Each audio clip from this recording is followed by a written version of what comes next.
Amor. El amor es un concepto universal relativo a la afinidad entre seres, definido de diversas formas según las diferentes ideologías y puntos de vista artístico, científico, filosófico, religioso. De manera habitual y fundamentalmente en Occidente se interpreta como un sentimiento relacionado con el afecto y el apego y resultante y productor de una serie de actitudes, emociones y experiencias. En el contexto filosófico, el amor es una virtud que representa todo el afecto, la bondad y la compasión del ser humano. También puede describirse como acciones dirigidas hacia otros y basadas en la compasión, o bien como acciones dirigidas hacia otros o hacia uno mismo y basadas en el afecto. En español, la palabra amor, del latín amor, amoris, abarca una gran cantidad de sentimientos diferentes, desde el deseo pasional y de intimidad del amor romántico hasta la proximidad emocional asexual del amor familiar y el amor platónico, y hasta la profunda devoción o unidad del amor religioso. En este último terreno trasciende del sentimiento y pasa a considerarse la manifestación de un estado del alma o de la mente identificada en algunas religiones con Dios mismo o con la fuerza que mantiene unido el universo. Las emociones asociadas al amor pueden ser extremadamente poderosas, llegando con frecuencia a ser irresistibles. El amor en sus diversas formas actúa como importante facilitador de las relaciones interpersonales y, debido a su importancia psicológica central, es uno de los temas más frecuentes en las artes creativas, cine, literatura y música.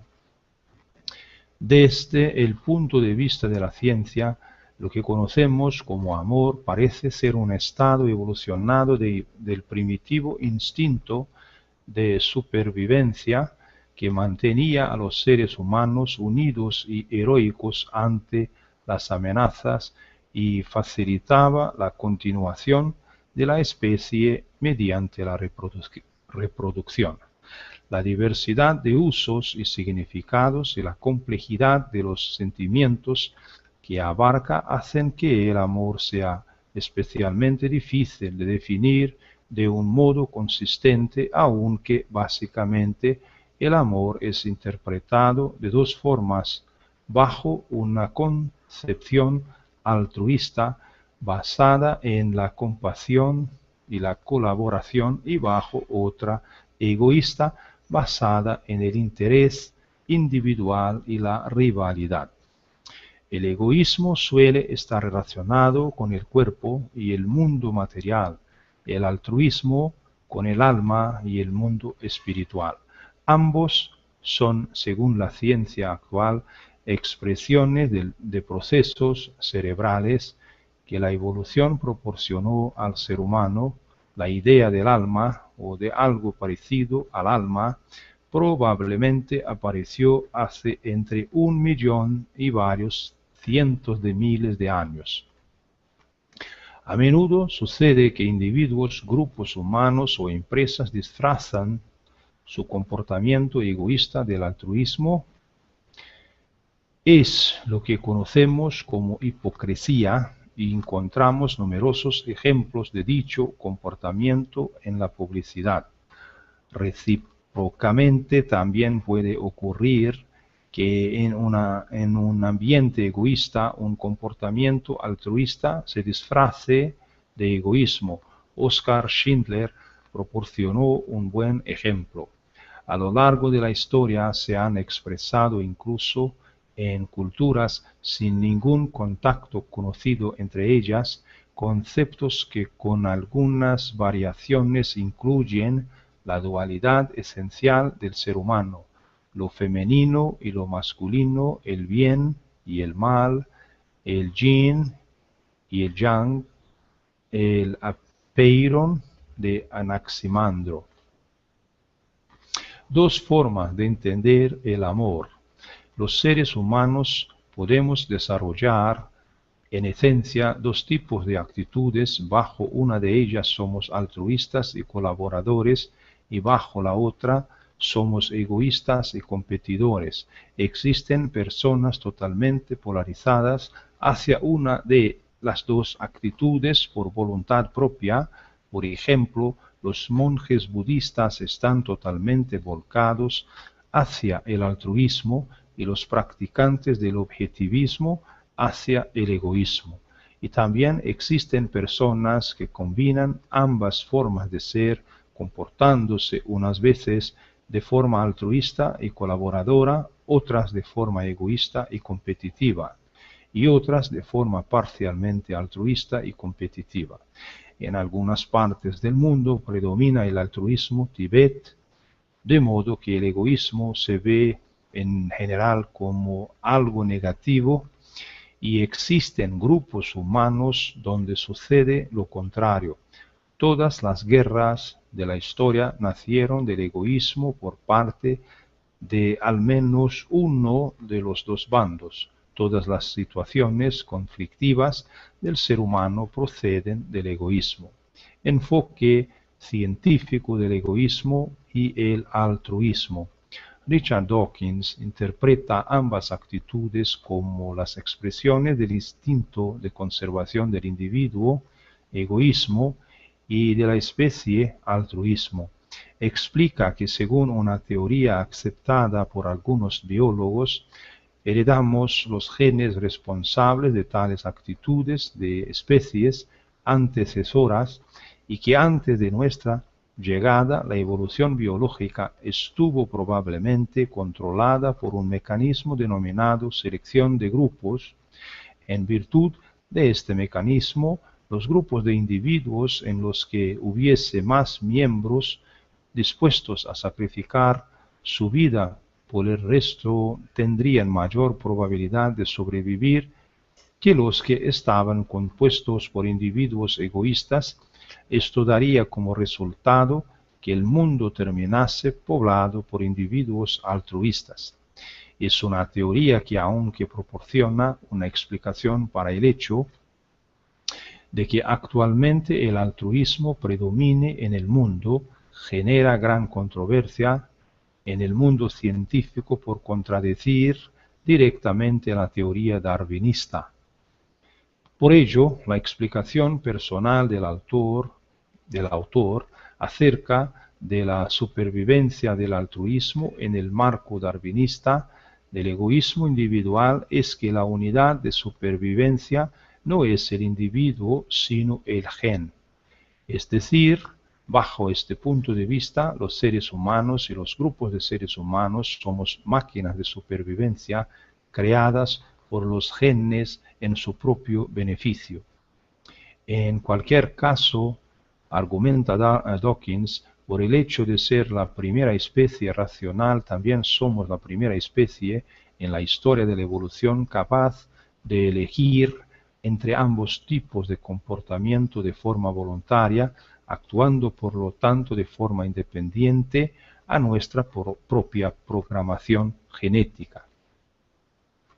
La evolución parece producirse mediante procesos solapados entre sí y progresivamente refinados. A un nivel inmediato funciona mediante un simple, gigantesco e irracional proceso de ensayo y error.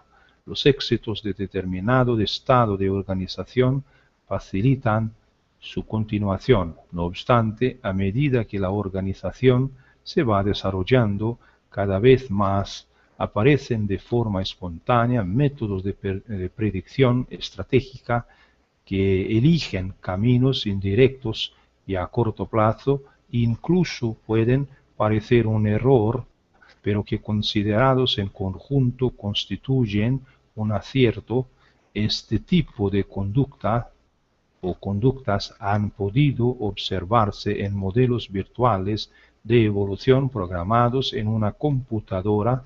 La conducta agresiva y egoísta constituye un primer nivel de superorganización en virtud de la cual el individuo comprende que para su supervivencia debe atacar a sus rivales antes de acudir directamente a la recompensa, y la conducta altruista es un segundo nivel que surge en el momento en que los individuos desarrollan la capacidad de comunicarse entre sí.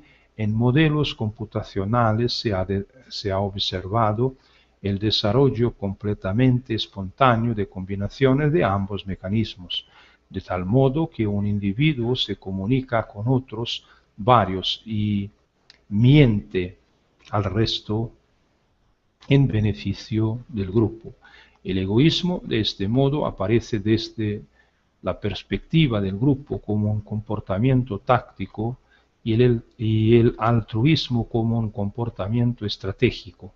La inteligencia se constituye como un nivel adicional de superorganización que permite el análisis de la situación global y la predicción del mejor camino a seguir mediante la sustitución en buena medida del método físico del ensayo y error por un proceso paralelo y virtual, también sujeto a evolución, que se desarrolla íntegramente en el cerebro de los individuos y que se transmite de forma igualmente virtual a las generaciones siguientes mediante la educación.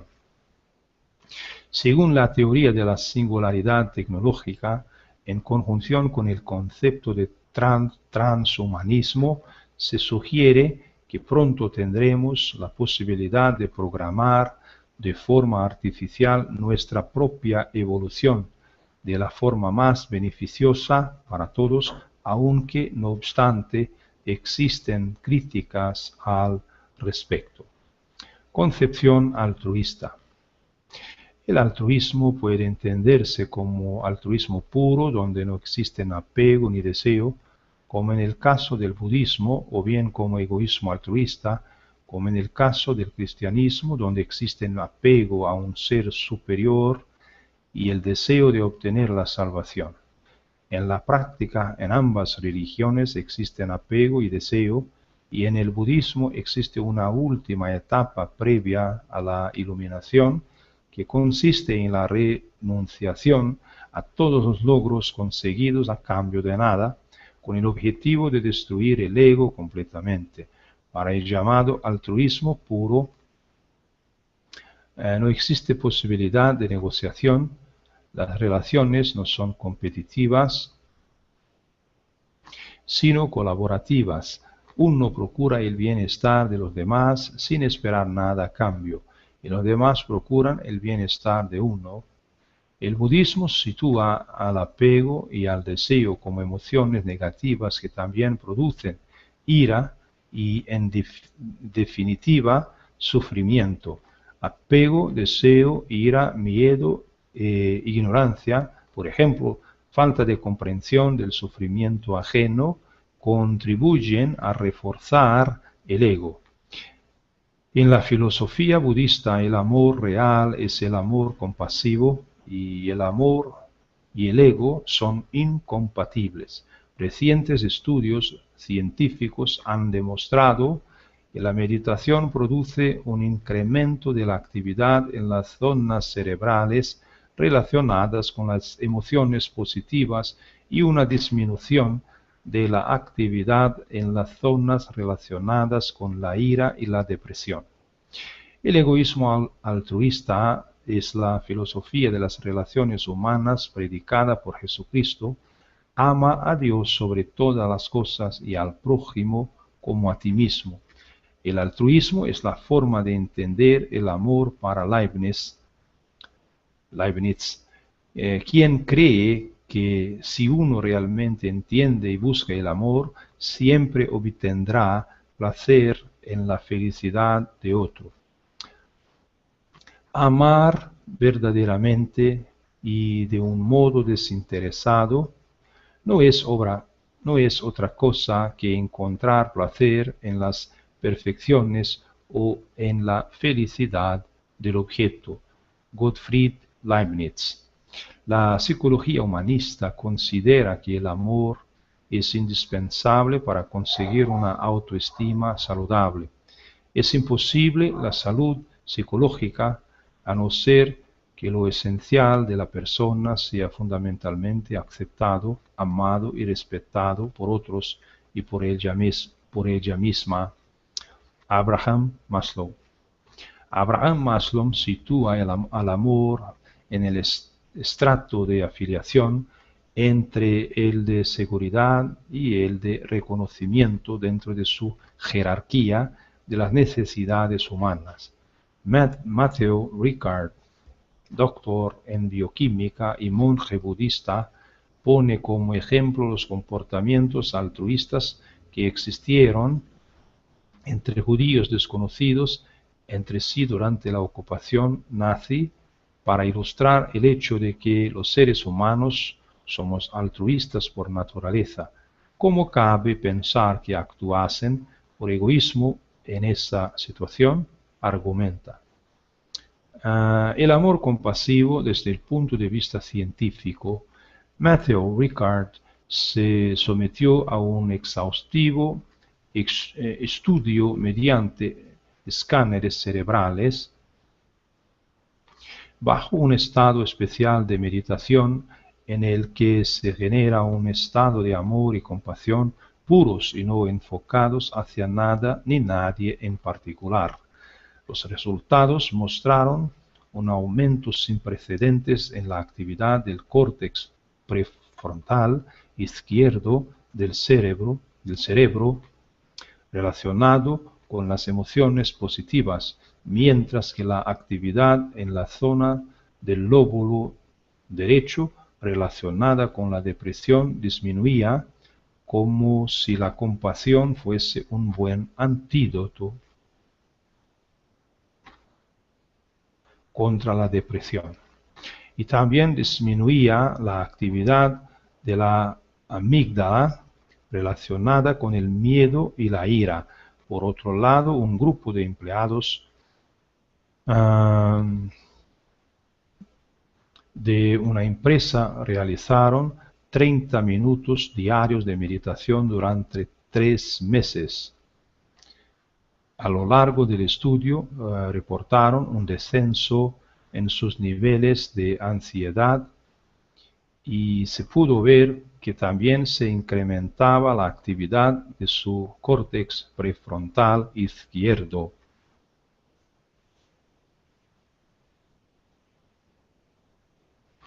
Concepción egoísta.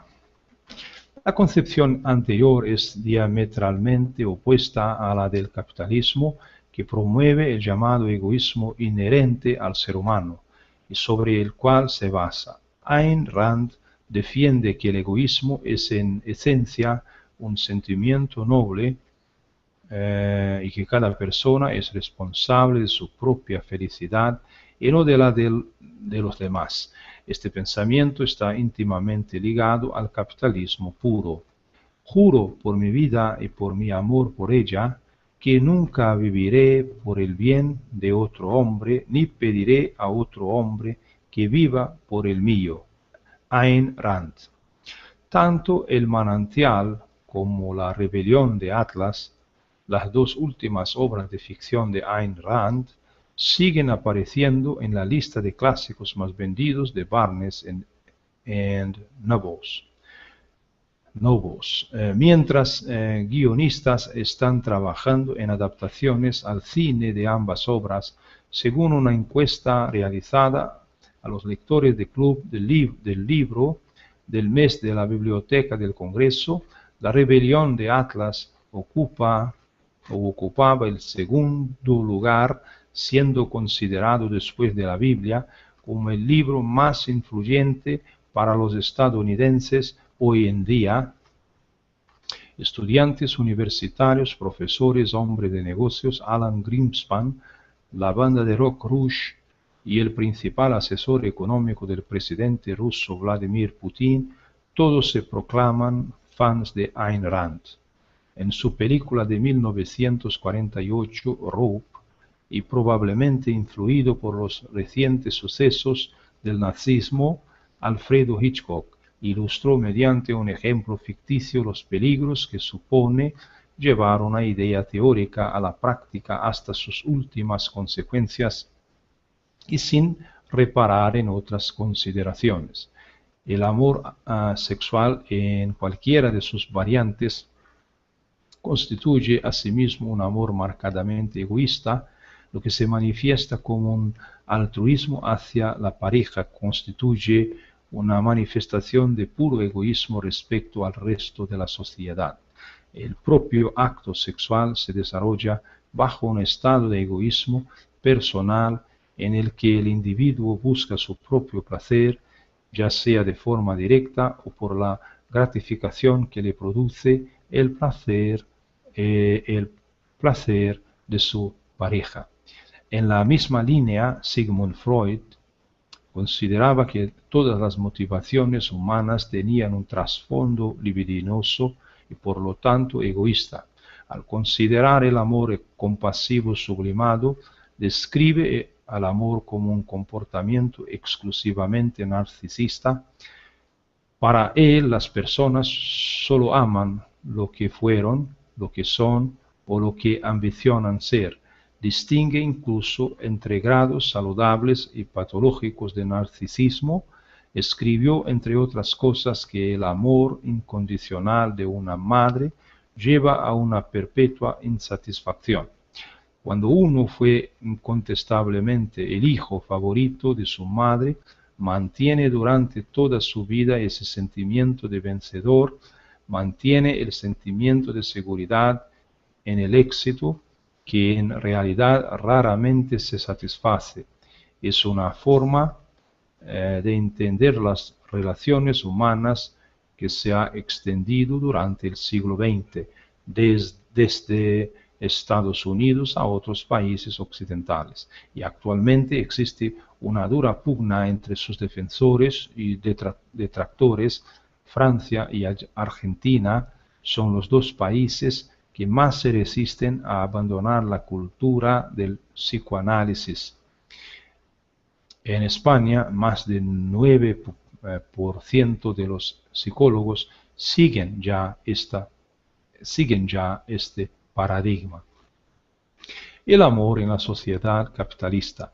El capitalismo sitúa a la sociedad dentro del marco de un proceso de producción. Con este marco, el amor se convierte en un elemento más de dicho proceso. Las empresas analizan al ser humano y buscan la forma de extraer de él la mayor cantidad de consumo, no dudando en utilizar el amor y el sexo como reclamo de un modo desnaturalizado y grotesco. La empresa evoca en el consumidor sentimientos amorosos y de deseo, pero su fin último no es buscar el amor ni el sexo por parte del consumidor, sino su dinero y su trabajo. Como consecuencia se produce deshumanización al identificarse el amor a otro ser humano con el amor a un producto, ya que dicha asociación trae inevitablemente la asociación del propio ser humano con un producto. Gilles Deleuze y Félix Guattari consideran que el capitalismo produce una perversión del concepto natural del amor, situando al ser humano como parte de una máquina productora y destruyendo el concepto del cuerpo y el alma. Escriben en Anti-Édipo: el capitalismo recoge y posee la potencia absurda y no poseída de la máquina. En verdad, no es para él ni para sus hijos que el capitalista trabaja, sino para la inmortalidad del sistema. Violencia sin finalidad, alegría, pura alegría de sentirse en un engranaje de la máquina atravesado por los flujos cortados por las esquicias. Michel Foucault refiriéndose a la sociedad capitalista, insiste en su prefacio de 1977 para la edición inglesa de Introducción al Esquizoanálisis, que se opone no solo al fascismo histórico, sino también al fascismo que hay en todos nosotros, en nuestras cabezas y en nuestro comportamiento diario, el fascismo que nos hace amar el poder, desear esa misma cosa que nos domina y explota. Podemos encontrar una abierta declaración de muchos de los actualmente tácitos valores del capitalismo agresivo en el manifiesto futurista escrito por Filippo Tommaso Marinetti en 1909.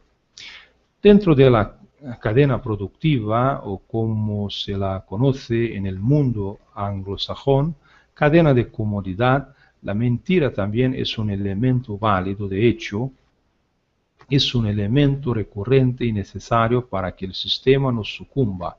Es literalmente lo que en política se conoce por demagogia. Se miente al consumidor con propósitos egoístas y ello lleva, según los autores anteriormente citados, a una esquizofrenia de las relaciones humanas a todos los niveles, haciendo imposible el amor real. Werner Sombart consideraba la desnaturalización del amor en la sociedad como una última etapa de un proceso destructivo de evolución que no es privativo de la cultura occidental. En primer lugar, el amor perdió su individualidad con el cristianismo, que lo unificó y teocratizó. Ningún amor era genuino si no provenía de Dios, si no era aprobado por la Iglesia. Le siguió un periodo de emancipación de la carne que comenzó con tímidas tentativas y que se continuó con los trovadores, con un periodo de sensualidad más acentuada, de desarrollo pleno del amor libre e ingenuo. Por último, aparecieron una etapa de gran refinamiento y como colofón la relajación moral y la perversión. Manifestaciones del amor. En las relaciones de la persona con su medio, el amor se ha clasificado en diferentes manifestaciones. En virtud de ello, pueden aparecer una o más de las siguientes: amor autopersonal. El amor propio, amor compasivo, es, desde el punto de vista de la psicología humanista, el sano amor hacia uno mismo. Aparece situado como prerequisito de la autoestima y en cierto contexto como sinónimo de esta. Es algo positivo para el desarrollo personal e indispensable para las buenas relaciones interpersonales y no debe confundirse con el narcisismo, que conlleva egocentrismo y que coincide con una autoestima baja. Para el budismo, que califica al ego como una mera ilusión de nuestra mente, el amor real, amor compasivo, solo existe cuando se dirige hacia otra persona y no hacia uno mismo. Para el psicoanálisis, que de forma completamente opuesta al budismo, califica al ego como la única realidad. El amor autopersonal siempre es narcisismo, que puede ser a su vez saludable o no saludable. Amor incondicional. Es el amor compasivo, altruista, que se profesa sin esperar nada a cambio. El amor espiritual predicado por las diferentes religiones es el amor incondicional por autonomía.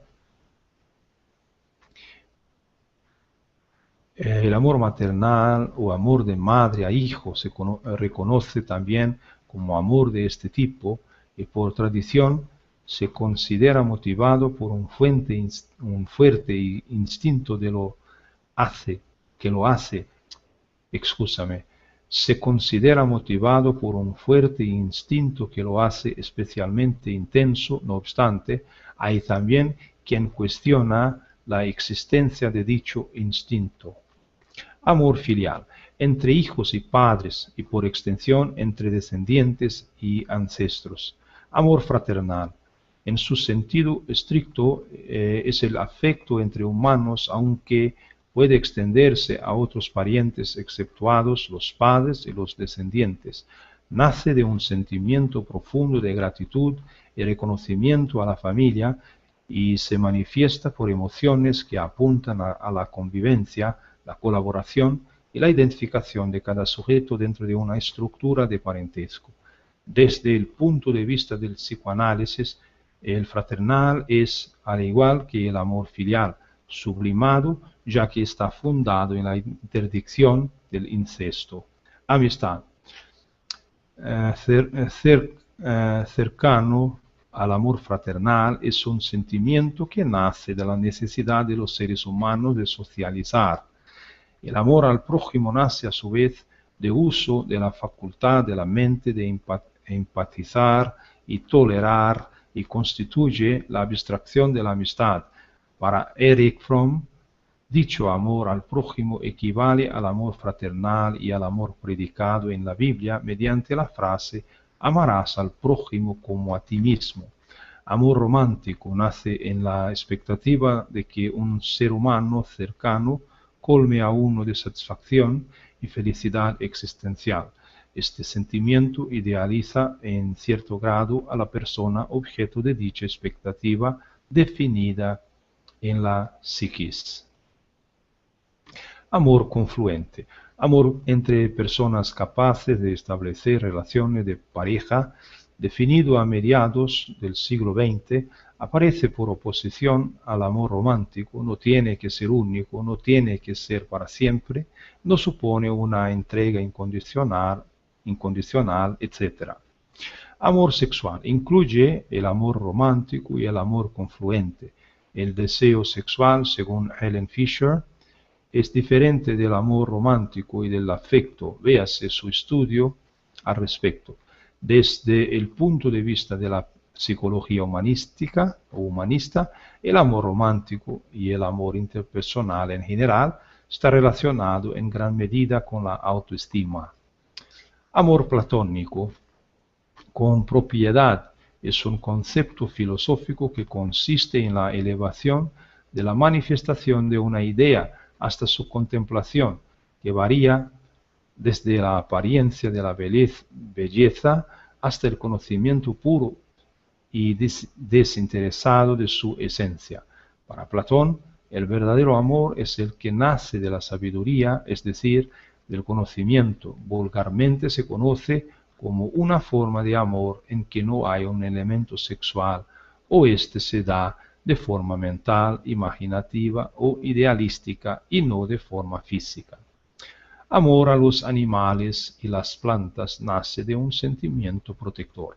Amor hacia algo abstracto o inanimado. A un objeto físico, una idea, una meta o la patria, patriotismo, al lugar de nacimiento, al honor, a la independencia, integridad, puede considerarse amor platónico en su sentido filosófico.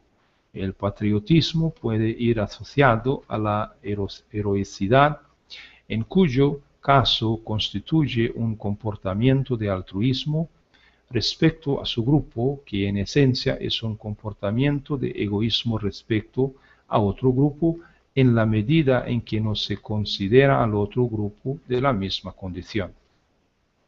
Amor hacia un dios o una deidad, devoción, suele nacer de la educación recibida desde la infancia y se basa en la fe. Se considera a Dios como la fuente de todo amor. En la mayoría de los casos existe la creencia de que tras la muerte Dios premiará de alguna forma a las personas que la correspondiente religión considere virtuosas.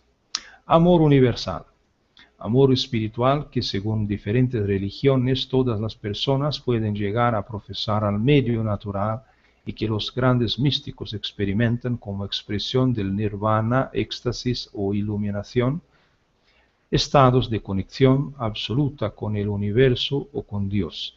Es una manifestación sublime en la que se eclipsan o confluyen el resto de las manifestaciones.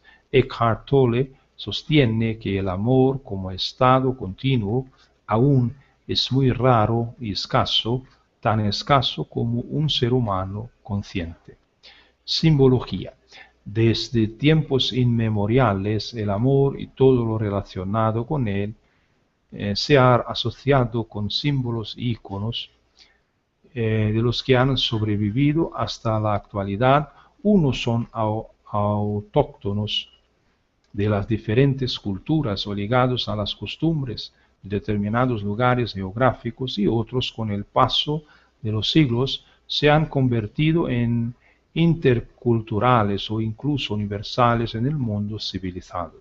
Las flores, el color rojo, determinados perfumes o la música romántica, ensoñadora o erótica, son elementos que se repiten en la buena parte de las relaciones amorosas. En el caso de Occidente, los bombones, entre otros detalles, se interpretan en ocasiones con un significado amoroso. De todos los símbolos utilizados, los más característicos en la cultura occidental son el cupido y sobre todo el corazón. Cupido, la figura de Cupido en forma de puto es una imagen recurrente. En el caso del amor romántico suele representarse con un arco y unas flechas, las cuales a menudo, con los ojos vendados, dispara sobre las personas, produciéndoles así el enamoramiento. El origen de Cupido se remonta a la mitología romana, si bien su figura ya existía en la mitología griega bajo el nombre de Eros, el dios primordial responsable de la atracción sexual, el amor y el sexo, venerado también como un dios de la fertilidad. La flecha de Cupido también posee orígenes grecolatinos y su influencia se hizo notar claramente en la poesía española desde la época medieval, aún sin la aparición del dios amor. Bajo múltiples nombres, vira, asta, flecha, saeta, tiros, arpón, dardo, espina, aparece en la literatura medieval renacentista y postrenacentista con un sentido amoroso que se repite indefinidamente, con pocos matices diferentes y mucha retórica. Sin embargo, el tema de la flecha alcanza un plano más elevado, teñido de toques conceptuales nuevos con dimensión trascendente y expresión paradójica, cuando se desarrolla en versiones a lo divino.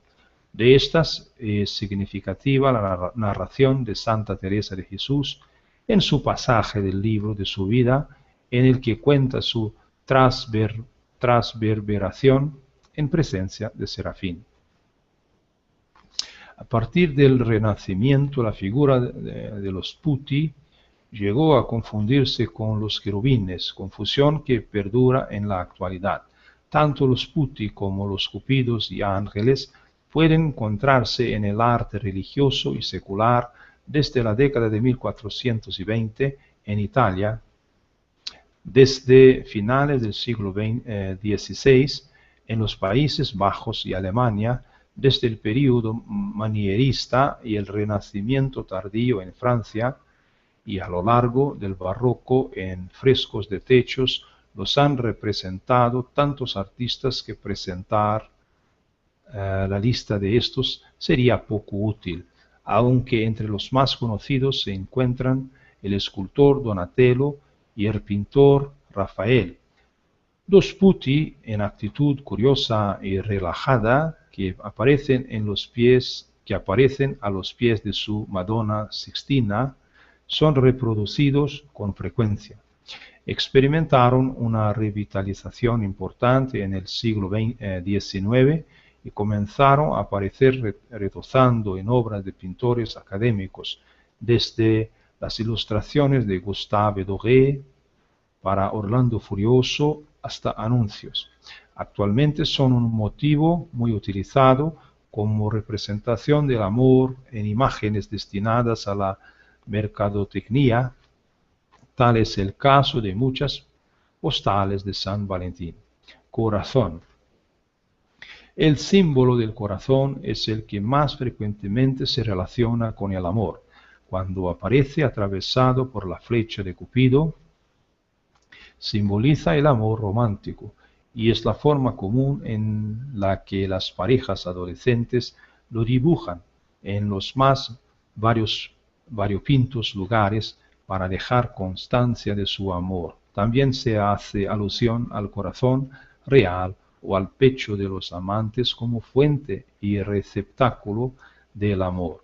Y son comunes expresiones como partir o romper el corazón, como sinónimo de crear desamor, robar el corazón, como sinónimo de producir enamoramiento, abrir el corazón, como sinónimo de ofrecer amor, y una larga lista con significados en los que los elementos comunes son el amor y el alma. El origen del corazón, del amor, parece ser incierto y existen diversas teorías. La idea de corazón como fuente de amor se remonta como mínimo a hace varios milenios en la India, China y Japón, con el concepto de chakras como centro de la energía vital universal, de los cuales el que se encuentra a la altura del corazón se manifiesta, según se afirma, en forma de amor y compasión.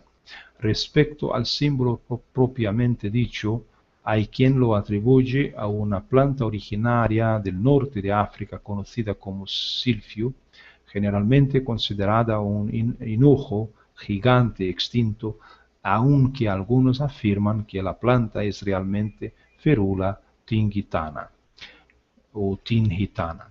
No confundir con el género actual Silphium.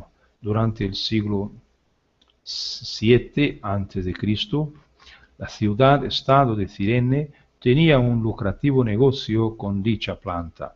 Aunque se usaba principalmente como condimento, tenía la reputación de poseer un valor adicional como método anticonceptivo. La planta era tan importante para la economía de Cirene que se acuñaron monedas con la imagen de la vaina o cáscara, la cual tenía la forma de símbolo del corazón que conocemos actualmente.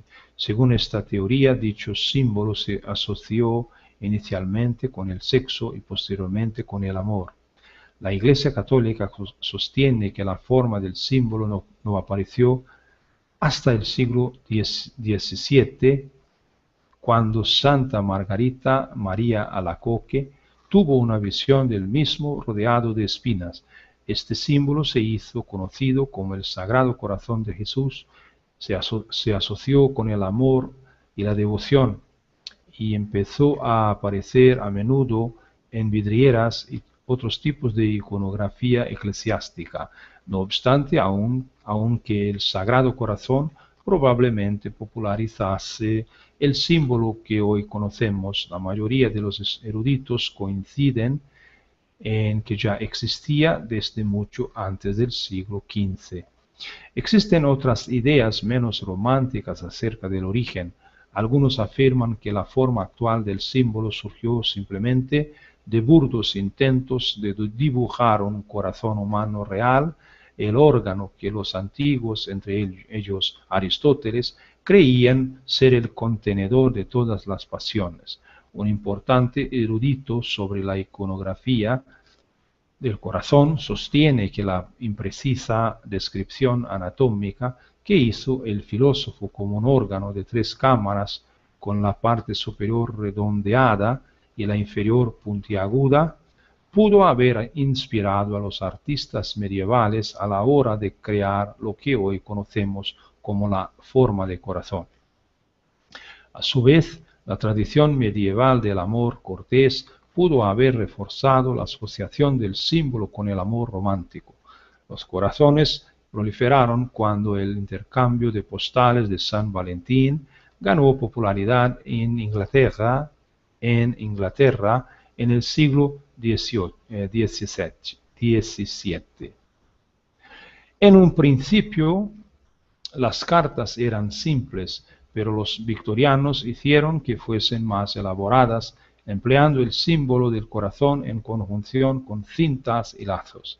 Actualmente el símbolo está extendido por todo el mundo civilizado y puede encontrarse en los más diversos ámbitos, lugares y momentos, incluyendo los naipes de diversas barajas como la inglesa, la francesa o la bávara, tapices, pinturas y como elemento decorativo en objetos cotidianos. También constituye el emblema de la cardiología. Superstición. El carácter irracional e indescriptible de la atávica experiencia amorosa y probablemente la existencia de un instinto religioso natural hacen que otro aspecto íntimamente relacionado con el amor sea la superstición. El horóscopo, la adivinación o la utilización de sustancias, objetos y rituales con cualidades pretendidamente mágicas o milagrosas son entre otras creencias y prácticas que persisten desde la antigüedad, algunas de las cuales, como las religiones, están fuertemente arraigadas desde hace milenios. Véase la sección Perspectiva espiritual en este mismo artículo. El advenimiento del racionalismo en el siglo XVII y el vertiginoso desarrollo de la ciencia en el último siglo contribuyeron en gran medida a reducir el impacto de la superstición sobre el pensamiento. No obstante, aún existen determinadas culturas, como las de tribus africanas, por ejemplo, donde es posible encontrar el pensamiento puramente mágico, así como significativos sectores de la población del mundo civilizado que, al margen de las religiones aceptadas y asumidas socialmente, todavía relacionan el amor con lo sobrenatural, y testimonio de ello son las ventas de libros sobre la nueva era o el lucrativo negocio de los adivinadores y cartomantes a través de medios de comunicación como la televisión o la radio. En palabras de Helen Fisher, el amor es el resultado de reacciones químicas y el conocimiento de tal hecho no es óbice para su disfrute. Yo tengo que decirles que todo es química. Cada vez que producimos un pensamiento, tenemos una motivación o experimentamos una emoción, siempre se trata de química. Sin embargo, es posible conocer todos y cada uno de los ingredientes de un pastel de chocolate y que aún nos guste sentarnos y comerlo. De la misma manera, podemos conocer toda la química que hay detrás del amor romántico, todavía no la conocemos toda, pero estamos empezando a conocerla en parte y aún así ser capaces de captar toda su enorme magia. Helen Fisher en una entrevista. Perspectiva sobre el amor, perspectiva popular. Popularmente, el amor se considera un sentimiento. En los casos más comunes, dicho sentimiento se basa en la atracción y la admiración de un sujeto hacia otro. Actualmente se asocia el término con el amor romántico, una relación pasional y sexual entre dos personas que produce una influencia muy importante en sus vidas, que intensifica las relaciones interpersonales entre ambos sujetos, quienes, partiendo de su propia insuficiencia, desean el encuentro y la unión con aquel que han juzgado ser el complemento para su existencia. Sin embargo, se aplica también a otras relaciones diferentes, tales como el amor platónico o el amor familiar, y en un sentido más amplio, del amor hacia Dios, el arte, la belleza, la humanidad o la naturaleza, lo que suele asociarse con la empatía y otras capacidades. En la mayoría de los casos implica un gran afecto por algo que ocasiona felicidad o placer al que ama. El amor es un concepto en contraste frecuente con el odio, el desprecio o el egoísmo. No obstante, también está relativamente extendida la idea de que solo hay un paso del amor al odio o viceversa, y son típicas las peleas de enamorados, así como en algunas personas las relaciones patológicas de amor-odio, producidas estas últimas, según un estudio de la Universidad de Yale o de la Universidad de Yale, por una autoestima baja. Para Ellen Fisher, la convivencia del amor y el odio en las relaciones amorosas es algo que hasta cierto punto tiene sentido, ya que lo sugiere el hecho de que en muchos aspectos conductuales y fisiológicos, las respuestas del amor y el odio son análogas. Culturas como la budista consideran al apego y al deseo emociones negativas que producen ira y sufrimiento. El amor y el ego son incompatibles. En la filosofía budista, el amor real es el amor compasivo, con independencia de su origen. Incluso en el caso del amor, el apego produce sufrimiento espiritual. El movimiento hippie, surgido en los años 1960, presentaba en sus inicios un acercamiento similar al apego. Asimismo, este movimiento utilizó el amor como uno de los principales baluartes de la contracultura de los años 1960, ejemplificado en el eslogan "Make Love, Not War", haz el amor, no la guerra. Cabe resaltar el uso actual de la palabra amor para designar tanto el amor espiritual y el amor romántico como el propio acto sexual, mediante la expresión hacer el amor.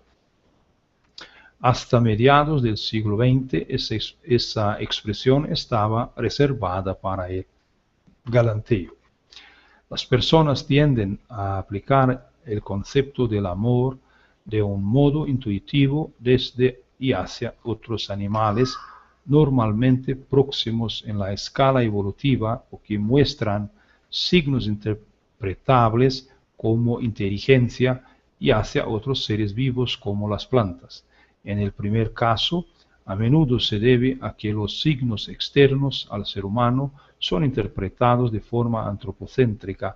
Por ejemplo, el gesto de un perro que acude a lamer la mano del dueño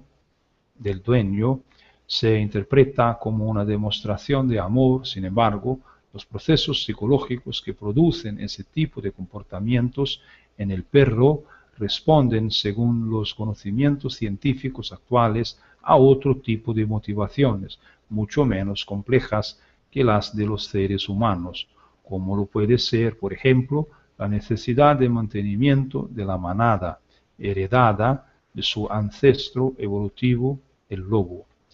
En el caso de las plantas, es el hecho de que sepamos que la planta también es un ser vivo como nosotros, lo que la hace objeto de nuestro amor. En ciertos casos se llega al extremo de pensar que el amor en sí mismo beneficia a la planta, y realmente la beneficia, aunque de forma indirecta, a través de nuestras acciones. Perspectiva mística y esotérica. En Psicología de la posible evolución del hombre y en Cuarto Camino, Georgi Gurdjieff y Piotr Uspensky distinguen entre sentir y la función emocional superior y función cognitiva superior. El primer caso es el que está accesible para la mayoría de las personas y es el que se suele incluir en los diccionarios que definen el amor como un sentimiento. No obstante, ese mundanal sentimiento de apego y deseo difiere mucho de lo que constituye el verdadero amor, al que solo se accede escalando en el nivel de conciencia desde el ordinario hasta uno presente en pocas personas, y aún en menos de forma permanente, y que en la mayoría de las personas que lo experimentan solo sucede una vez en la vida. La subida del nivel de conciencia produce cambios a nivel de la percepción. De repente se comienzan a encontrar significados donde antes no se veían. El encuentro con el ser amado parece estar rodeado de una atmósfera de cuento de hadas. No solo lo parece realmente, lo está pues en el mundo real, es así. Y el sentido de la vista se vuelve más atractivo, por ejemplo, da la impresión de que se perciben más y mejor los colores, las texturas, las formas, el ingenio se acentúa, de repente uno se sorprende a sí mismo con expresiones artísticas que por momentos no reconoce como propias. Y el ego se disipa, uno pasa a ver el mundo como si viese una película de cine, de tal modo que se olvida de sí mismo y de su pareja como cuerpos, y los acontecimientos parecen fluir de un modo más suave, más grácil.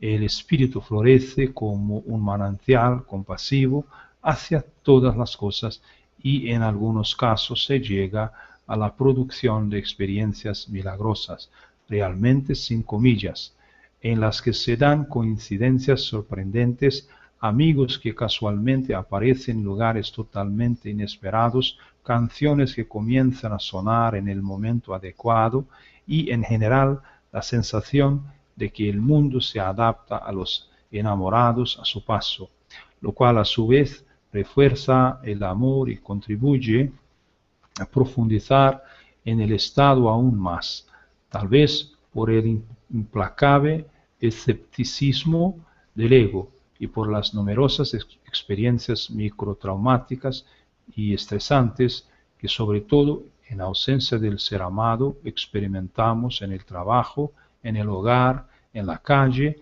termina por aparecer una masa crítica y de forma irreversible e inevitable gana la batalla. Y la fe creada en torno a la magia de la relación amorosa, que era precisamente lo que mantenía el nivel de conciencia elevado. No obstante, son experiencias que al evocarlas y debido a que se fijaron con fuerza en la memoria, aparecen en el recuerdo, aunque como si procediesen de la nada, como sucedidas en otro universo inalcanzable. Es lo que los enamorados suelen describir como la magia del amor, que suele aparecer de forma más generosa con el primer amor verdadero de la vida y que generalmente no dura más de unos pocos días y de forma discontinua para ser sustituida por la experiencia del ego, de la personalidad, el apego y el deseo. El individuo deja de ser creativo y se vuelve rutinario y predecible desde su nuevo punto de vista en una conciencia disminuida y debido a que ha olvidado completamente su reciente vivencia en un plano superior de la conciencia, él cree continuar viviéndolo como amor verdadero, pero ya es simplemente un conjunto limitado de emociones, experiencias y actitudes. La magia, sin comillas, se pierde y lo que antes eran dos almas en una fundidas con el universo o con Dios, si se quiere, ahora son vacío interior y lo que antes era una visión paisajística, brillante, colorida, de transparencia en el aire, donde en ocasiones incluso se mezclaban los sentidos entre sí, ahora es la percepción de lo que se cree ser el yo, que realmente es la de un animal homínido, sujeto a respuestas mecánicas, un yo engañoso, pobre y fragmentado en decenas o cientos de yoes, desconectados entre sí. En cuanto al sexo, en estados evolucionados de la conciencia se produce lo que llamaremos sexo espiritual. Es una entrega compasiva al ser amado, donde la unión carnal constituye un elemento de máxima sacralidad. Es de hecho el origen de la creación de la vida.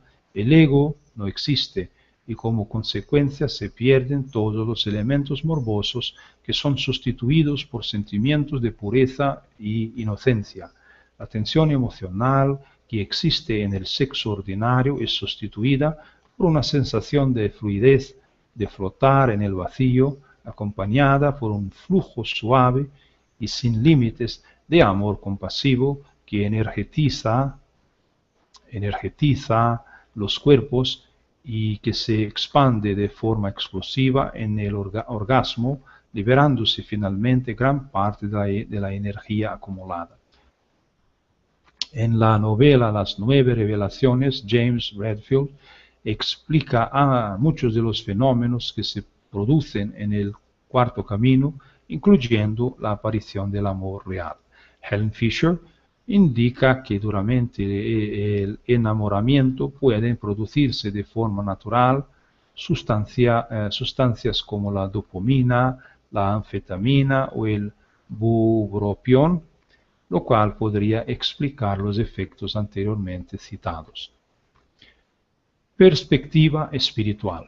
En la cultura religiosa monoteísta el amor suele mencionarse y ser apoyado por Dios, como es el caso del Islam, el judaísmo y el cristianismo. Aquellas personas cuyo amor está o se supone que está cercano al amor universal o a Dios, reciben el nombre de santos. Tanto en el budismo como en el cristianismo, el islam, el hinduismo o el judaísmo suelen representarse con una aureola alrededor de su cabeza.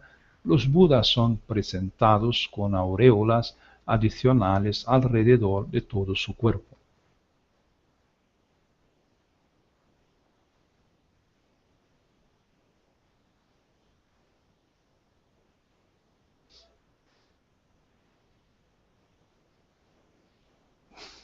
Judaísmo. En hebreo, Ahavá es el término más comúnmente usado tanto para el amor interpersonal como para el amor de Dios. El judaísmo emplea una definición amplia de amor tanto entre personas como entre los seres humanos y la deidad. Respecto al primer caso, en la Torá se afirma: ama a tu prójimo como a ti mismo, Levítico 19:18. Respecto al segundo, a los seres humanos se les manda a amar a Dios con todo el corazón, con toda el alma y con todas las fuerzas. Deuteronomio 6:5, tomado de la Mishnah, un texto central de la tradición oral judía para referirse a los buenos actos, la buena voluntad para sacrificar la vida en lugar de cometer ciertas transgresiones graves, la buena voluntad para sacrificar todas las posesiones, y el agradecimiento al Señor a pesar de la adversidad. Tratado de Berajah 9:5, la literatura rabínica se diferencia de lo anterior en cómo este amor puede desarrollarse, por ejemplo, mediante la contemplación de los bienes divinos o la observación de las maravillas de la naturaleza. En lo concerniente al amor entre compañeros de matrimonio, este está considerado un ingrediente esencial de la vida. Observa la vida con la esposa que amas, Eclesiastés 9:9. El libro bíblico Cantar de los Cantares se considera una metáfora romántica del amor entre Dios y su pueblo, pero en su lectura literal aparece como una canción de amor. El rabino del siglo XX, Eliyahu Eliezer Dessler, es citado frecuentemente como definidor del amor desde el punto de vista judaico, de dar sin esperar nada a cambio.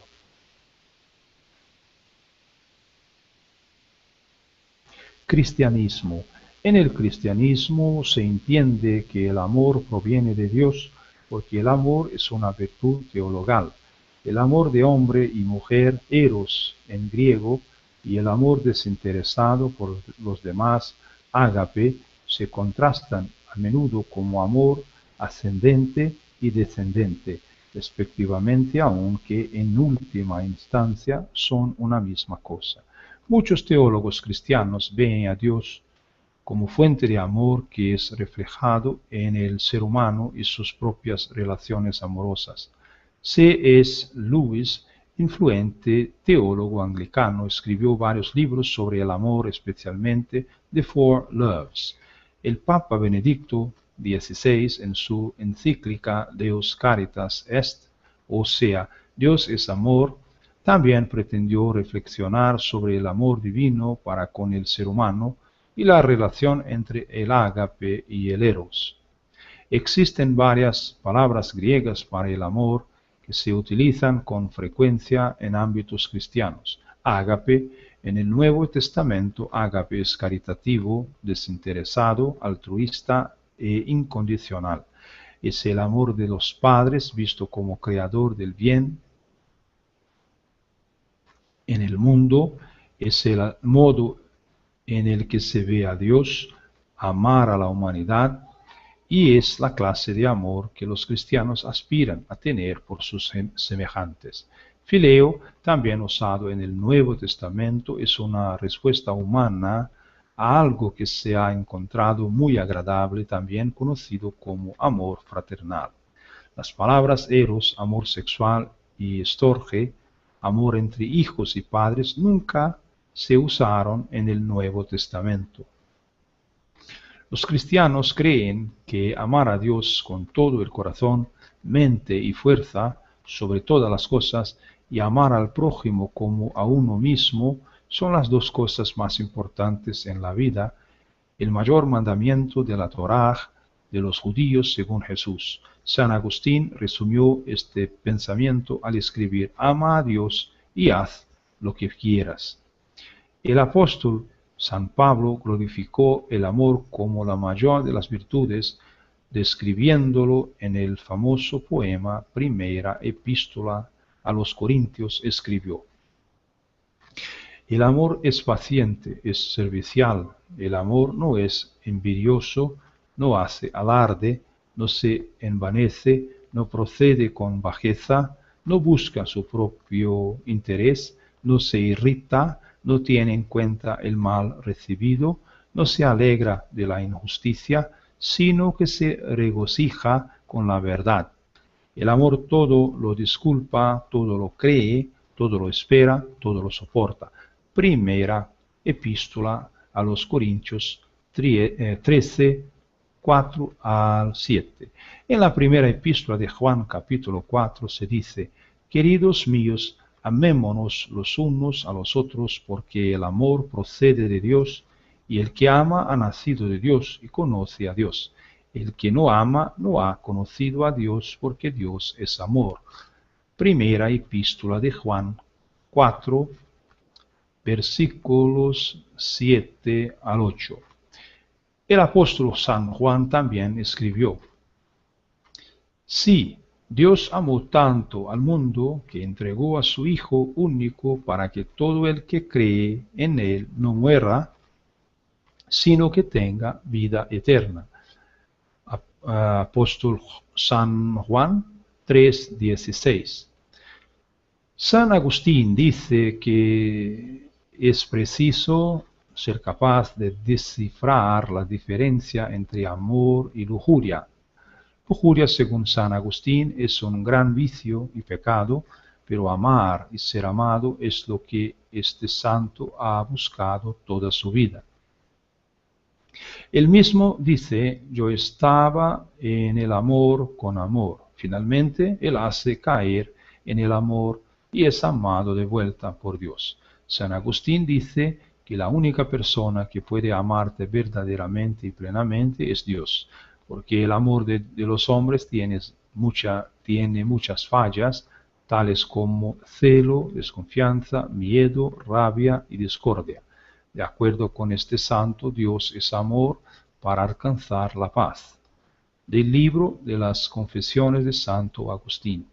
La Iglesia Católica, reafirmando las enseñanzas de su magisterio y de la teología del cuerpo del Papa Juan Pablo II, afirmó que el amor es una virtud teologal, una dádiva de sí mismo, y es lo opuesto al desamor. Aplicado en las relaciones conyugales humanas, el amor verdaderamente vivido y plenamente realizado es una comunión de dádiva mutua de sí mismos. de afirmación mutua de la dignidad de cada pareja y un encuentro de dos libertades en entrega y receptividad mutuas. Esa comunión conyugal del hombre y de la mujer es un ícono de la vida de la Santísima Trinidad y lleva no solo a la satisfacción, sino también a la santidad.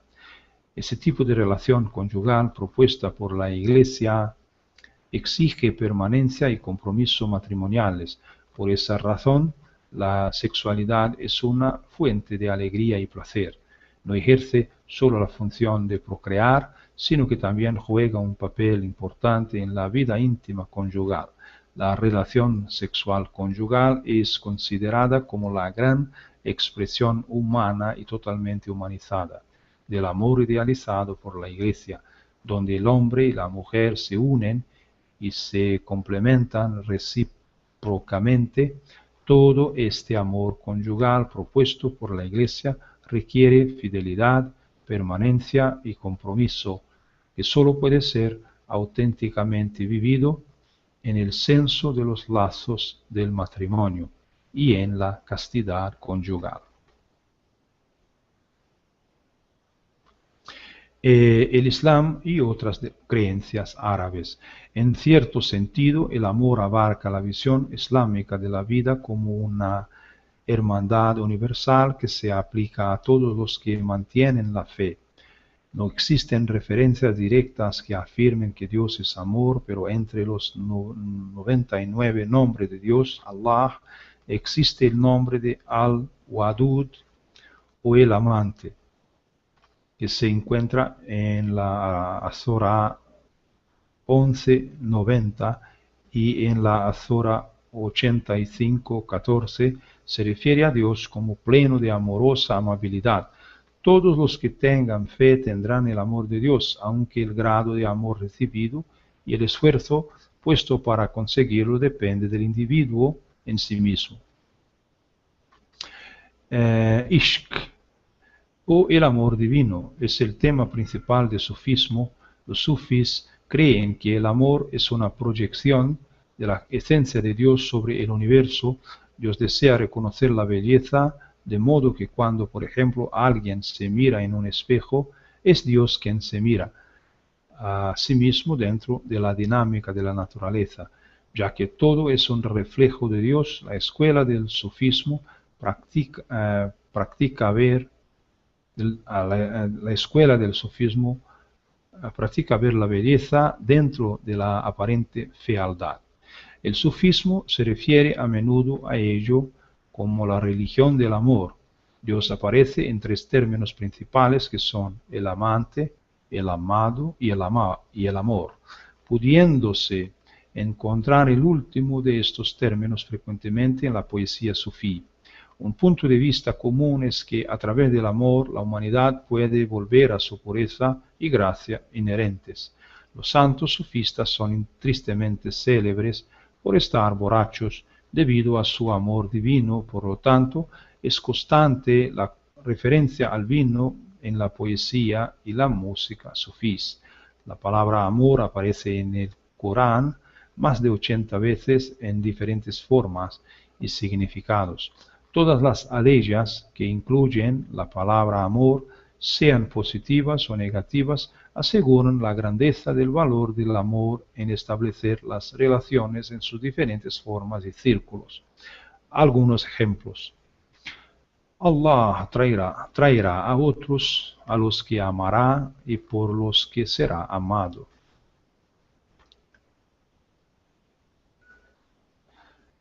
TSK, la sura del Al-Maida, la mesa servida, aleya 54. Di, si amáis a Allah, seguidme, que Allah os amará y perdonará vuestras faltas. Allah es perdonador y compasivo. La sura del Al-Imran, la familia de Imran, aleya 31. Y pedid perdón a vuestro Señor y volveos a Él, pues es cierto que mi Señor es compasivo, afectuoso. La Sura de Hud, aleya 90. En el Islam existe una poderosa imbricación entre las leyes de Allah y las leyes de los hombres. Dentro de este marco, el amor se manifiesta en diversos círculos: el amor hacia Allah, el amor hacia el mensajero de Allah, el amor del musulmán hacia el musulmán, el amor dentro de la familia musulmana, el amor hacia el no musulmán, el cariño entre el gobernante y el gobernado. El quinto círculo, el amor hacia el no musulmán. Según el Corán, Allah es el afectuoso, el muy misericordioso, y el que ama a los equitativos y detesta a los injustos.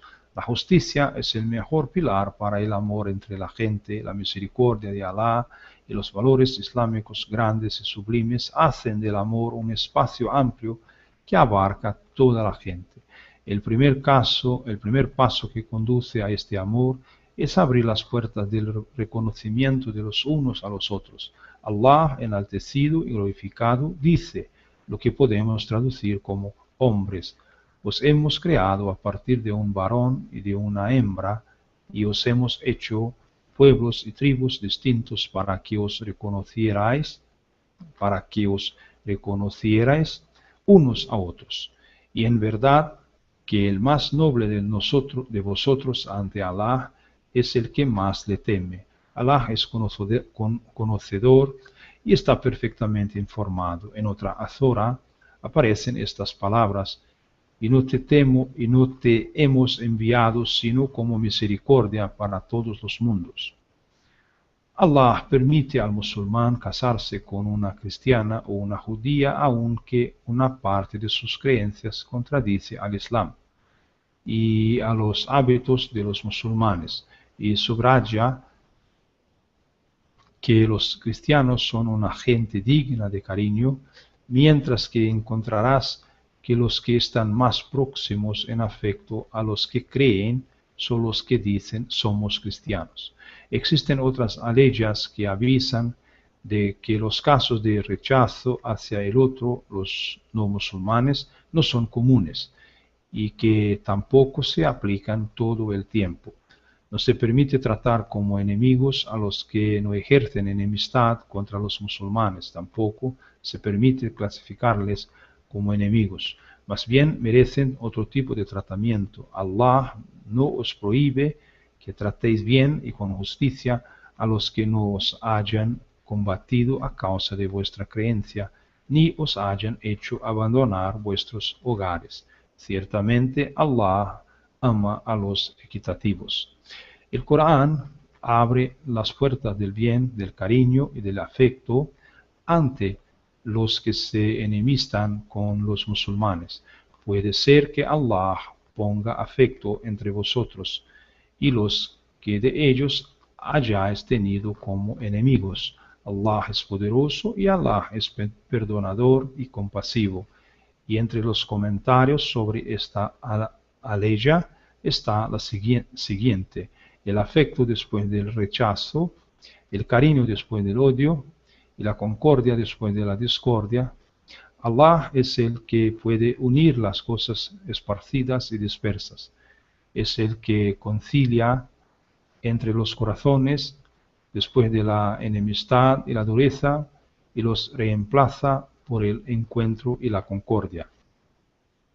Escribe Mahmud Naqwa: el origen en las relaciones entre la gente, por diferentes que sean sus nacionalidades y creencias, es el hecho de reconocerse, de tener misericordia mutua, la cooperación, la amistad y la paz. La excepción es el estado de guerras y los combates, que son asuntos que producen odio. Esta excepción es temporal, porque el odio no permanece entre la gente, sean cuales sean las huellas de las guerras. El mundo experimentó tanto en las pasadas épocas como en las recientes muchos ejemplos de guerras que tuvieron lugar entre las tribus, los pueblos y las naciones, entre un pueblo y otro, entre una nación y otra, en una cierta época, pero fueron seguidos por acuerdos de paz, pactos y cooperación. Así es la naturaleza de la vida, unos ciclos consecutivos.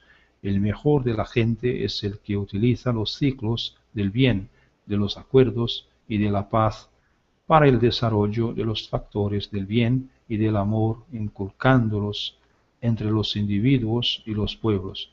Este es el camino del Islam y este es el fundamento en el Islam. Muy bien, vamos a hacer una pausa y dividir este hangout en dos partes debido a su duración.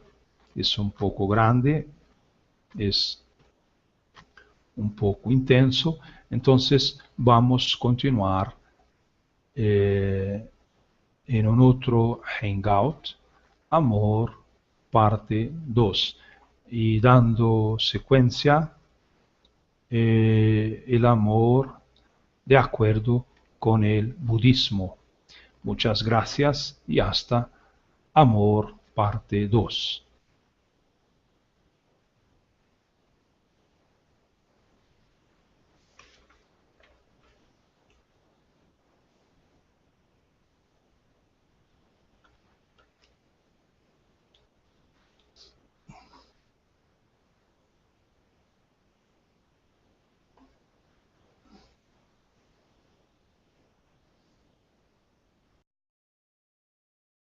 En culturas sin ningún contacto conocido entre ellas, conceptos que con algunas variaciones incluyen la dualidad esencial del ser humano, lo femenino y lo masculino, el bien y el mal, el yin y el yang, el apeiron de Anaximandro.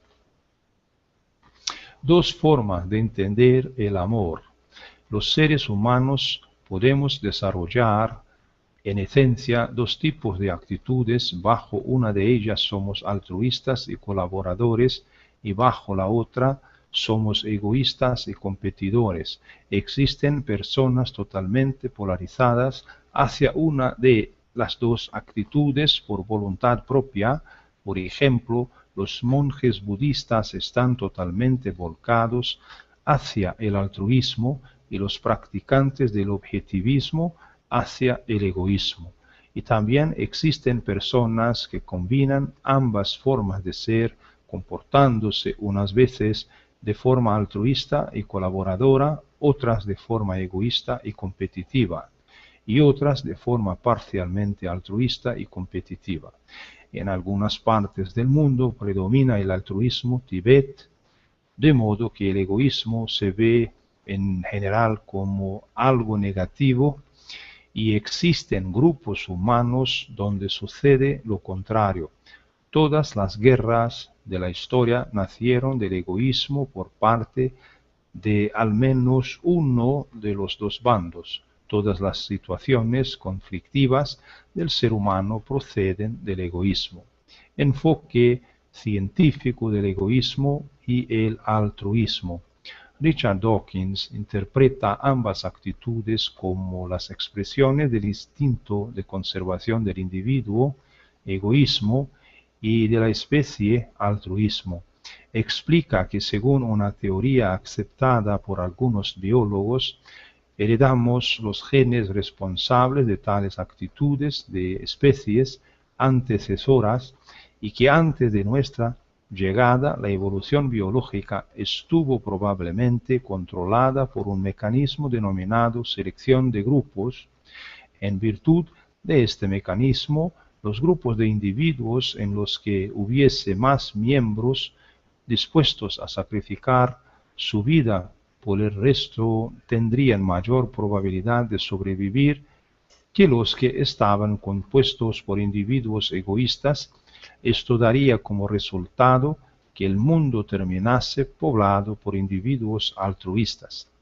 Es una teoría que, aunque proporciona una explicación para el hecho de que actualmente el altruismo predomine en el mundo, genera gran controversia en el mundo científico por contradecir, definir de un modo consistente, aunque básicamente el amor es interpretado de dos formas, bajo una concepción altruista basada en la compasión y la colaboración, y bajo otra egoísta basada en el interés individual y la rivalidad. El egoísmo suele estar relacionado con el cuerpo y el mundo material, el altruismo con el alma y el mundo espiritual. Ambos son, según la ciencia actual, expresiones de procesos cerebrales que la evolución proporcionó al ser humano. La idea del alma o de algo parecido al alma probablemente apareció hace entre 1.000.000 y varios cientos de miles de años. A menudo sucede que individuos, grupos humanos o empresas disfrazan su comportamiento egoísta del altruismo. Es lo que conocemos como hipocresía, y encontramos numerosos ejemplos de dicho comportamiento en la publicidad. Recíprocamente también puede ocurrir que en un ambiente egoísta un comportamiento altruista se disfrace de egoísmo. Oskar Schindler proporcionó un buen ejemplo. A lo largo de la historia se han expresado incluso y hasta la profunda devoción o unidad del amor religioso. En este último terreno trasciende del sentimiento y pasa a considerarse la manifestación de un estado del alma o de la mente identificada en algunas religiones con Dios mismo o con la fuerza que mantiene unido el universo. Las emociones asociadas al amor pueden ser extremadamente poderosas, llegando con frecuencia a ser irresistibles.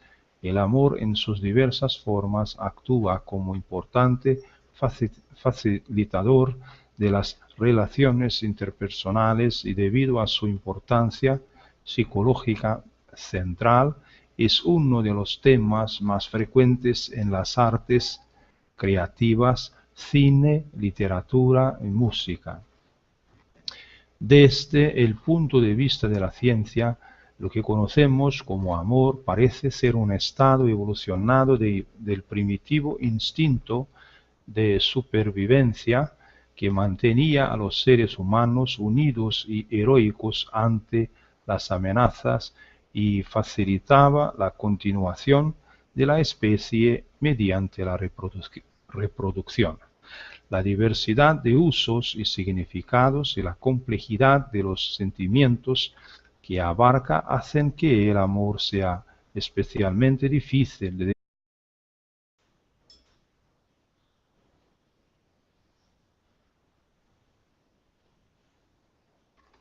amor. El amor es un concepto universal relativo a la afinidad entre seres, definido de diversas formas según las diferentes ideologías y puntos de vista: artístico, científico, filosófico, religioso. De manera habitual y fundamentalmente en Occidente se interpreta como un sentimiento relacionado con el afecto y el apego, y resultante y productor de una serie de actitudes, emociones y experiencias. En el contexto filosófico, el amor es una virtud que representa todo el afecto, la bondad y la compasión del ser humano. También puede describirse como acciones dirigidas hacia otros y basadas en la compasión, o bien como acciones dirigidas hacia otros o hacia uno mismo y basadas en el afecto. En español, la palabra amor, del latín amor, amoris, abarca una gran cantidad de sentimientos diferentes, desde el deseo pasional y de intimidad del amor romántico hasta la proximidad emocional asexual del amor familiar y el amor platónico.